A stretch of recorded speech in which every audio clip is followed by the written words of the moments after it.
Good night, everyone. This is another short story, but I don't know why something in it just kind of stuck out to me. It's entitled Every Good Boy Deserves Fudge by Hack Shuck. I had a very creepy guitar tutor as a kid.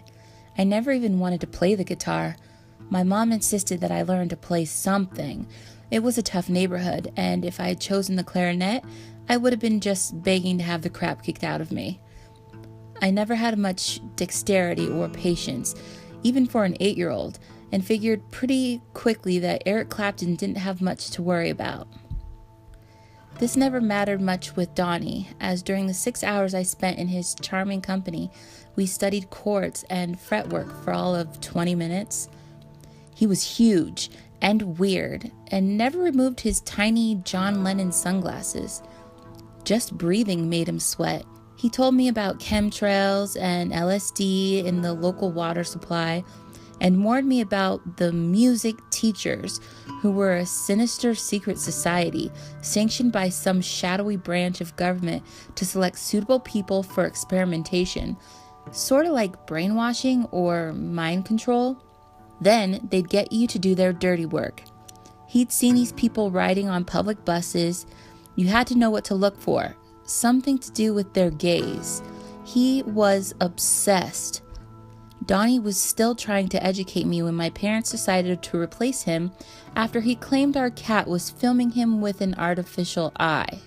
Jane was young and pretty, a grad student in a subject I forget, and a former pupil of Donnie's. Would you believe that? She often talked about Donnie. In fact, that's all I remember her talking about, along with those 5 very important guitar chords, E, G, B, D, F, which she'd made me practice over and over. I didn't mind though. She could make me do anything. I was entranced by her piercing eyes and soothing voice. My dad eventually got sick of hearing those chords floating up from the basement. E, G, B, D, F, E, G, B, D, F. Every good boy deserves fudge. Jane told me that phrase to help me remember, and I remembered all right.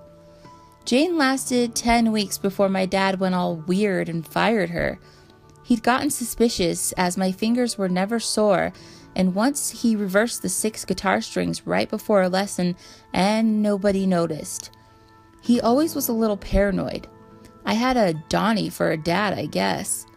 He was no fan of the government. Subversive. It was a relief when they found him strangled with a guitar string. My mom flipped and was hospitalized for a while. Our cat and I moved in with my grandparents. I never saw Jane again. Oddly, when my dad fired her, she left carrying a CD player, though I don't remember her playing CDs ever. But then I don't really remember her ever playing a guitar either. It makes my brain ache. I try not to think about it, but sometimes I have the strangest dreams about her, and I hear my cat singing those 5 chords. E, G, B, D, F. And when I awake, someone else is dead. Donnie, my dad, my mom. E, G, B, D, F. Every good boy deserves fudge.